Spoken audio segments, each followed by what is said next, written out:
Welcome to দিশার exam guide. প্রিয় দ্বিতীয় শ্রেণীর পরীক্ষার্থী বন্ধুরা, তোমাদের জন্য এই ভিডিওটিতে আমি আলোচনা করতে চলেছি দ্বিতীয় শ্রেণীর দ্বিতীয় পর্যায়ক্রমিক মূল্যায়নপত্র 2025, অর্থাৎ দ্বিতীয় শ্রেণীর স্বাস্থ্য ও শারীরিক শিক্ষা বিষয়ের প্রশ্নপত্র সম্পূর্ণ উত্তর সহ এই ভিডিওটিতে আলোচনা করতে চলেছি। প্রশ্নপত্রটি সিসি পদ্ধতি অনুসরণ করে তৈরি হয়েছে। পূর্ণমান 25, সময় 30 মিনিট। এখানে পরীক্ষার্থীর নাম, অর্থাৎ পরীক্ষার্থী বন্ধুরা তোমরা তোমাদের নাম লিখবে, বিদ্যালয়ের নামের জায়গায় তোমরা তোমাদের বিদ্যালয়ের নাম, ক্রমিক সংখ্যার জায়গায় তোমরা তোমাদের রোল নাম্বার লিখবে। প্রথমে আমরা দেখে নিচ্ছি এক দাগে কি বলেছে। শূন্যস্থান পূরণ করো, এর জন্য রয়েছে 4 মার্ক, প্রত্যেকটি শূন্যস্থান পূরণের জন্য 1 মার্ক করে বরাদ্দ। প্রথমে দেখে নেব, সকলের সনে করো যুক্ত হয়ে, শূন্যস্থানে সনে, করো হিংসা কলহ থেকে মুক্ত হয়ে, শূন্যস্থানে কলহ, করমুক্ত হয়ে শূন্যস্থানে মুক্ত, জয় হে জয় হে, দেখো জয় হে তব, জয় হে, এখানে তব।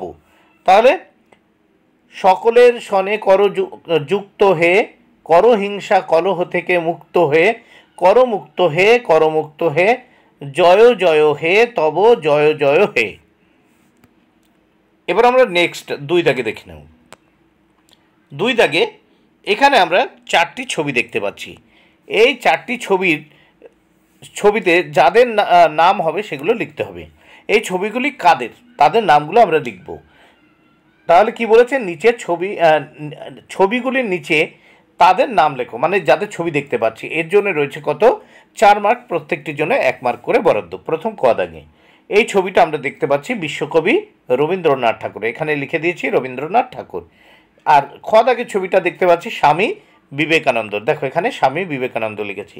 গ দাগে দেখতে পাচ্ছি আমরা একজন খেলোয়াড়ের ছবি যার নাম কপিল দেব। আর ঘ দাগে দেখতে পাচ্ছি আমরা শচীন টেন্ডুলকরকে।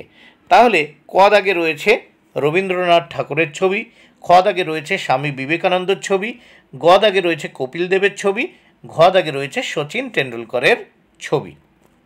এবার নেক্সট পেজ দেখে নেব। 3 দাগে কি বলেছে দেখে নেওয়া যাক। নিচের প্রশ্নগুলির উত্তর লেখো, একটি বাক্যে উত্তর লেখো। নিচের প্রশ্নগুলির উত্তর একটি বাক্যে লেখো। 3টে করতে হবে, 3 মার্ক, প্রত্যেকটির জন্য 1 মার্ক করে বরাদ্দ।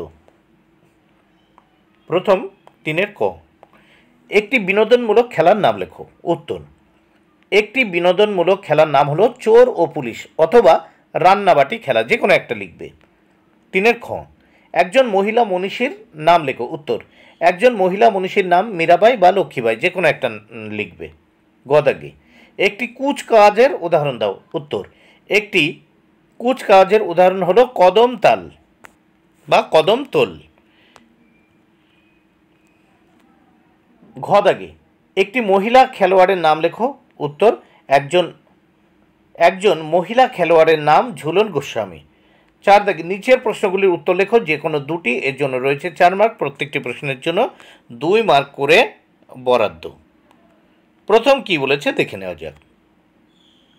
উত্থিত পদ্মাসনের 2টি পদ্ধতি লেখো।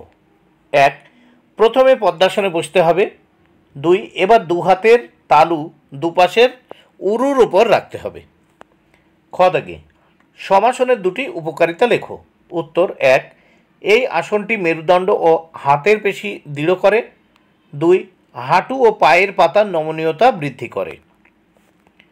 গ দাগে, তালাসনের 2টি উপকারিতা লেখো। উত্তর, 1, পায়ের পেশির দুর্বলতা দূর করে। 2, স্নায়ুবিক দুর্বলতা দূর করে। বন্ধুরা, ভিডিওটি ভালো লাগলে অবশ্যই লাইক, কমেন্ট, শেয়ার করো। Thank you very much. Keep watching my channel and my video.